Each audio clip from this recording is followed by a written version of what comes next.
IPL आणि त्यातल्या त्यात धोनी फॅन म्हटलं तर ते काय करतील सांगताच येत नाही. आता हेच बघा ना, फक्त धोनीला पाहण्यासाठी एका पठ्ठ्याने 64,000चं तिकीट काढलंय, जेव्हा की त्याच्याकडे मुलीच्या शाळेची फी भरायला सुद्धा पैसे नव्हते. हो, त्या चाहत्याने स्वतः अशी माहिती दिली आहे.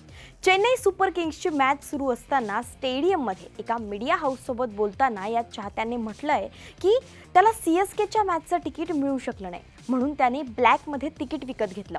स्वतःसोबत त्याच्या 3 मुलींचं तिकीट त्याला 64,000ला पडलंय. आता मुलींची शाळेची फी भरण्यासाठी माझ्याकडे पैसे उरलेले नाहीयेत, पण एकदा तरी धोनीला मैदानात खेळताना पाहायचं होतं आणि धोनीला बॅटिंग करताना पाहून माझ्या मुली खूप खुश झाल्या आहेत, असं हा चाहता म्हणालाय. आता त्याच्या अशा बोलण्याने सोशल मीडियावर एकच वादळ उठलंय. अनेकांनी त्याच्या या कृतीला चुकीचं म्हटलंय. मुलींच्या शिक्षणापेक्षा मॅच महत्त्वाची असणं हा मूर्खपणा असल्याचं काही लोक म्हणतायत. पण फॅन ते फॅनच, आणि क्रिकेटर्सचे असतील तर कायच बोलावं. त्यांचे फॅन्स तर चालू मॅचमध्ये मैदानात उतरून पाय पडायला सुद्धा कमी करत नाही.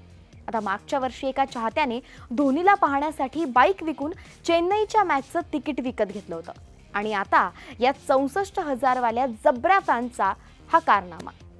तुम्हाला या सगळ्याबद्दल काय वाटतं? कमेंटमध्ये सांगा. आणि अशाच माहितीसाठी न्यूज18 लोकमतला फॉलो करायला विसरू नका.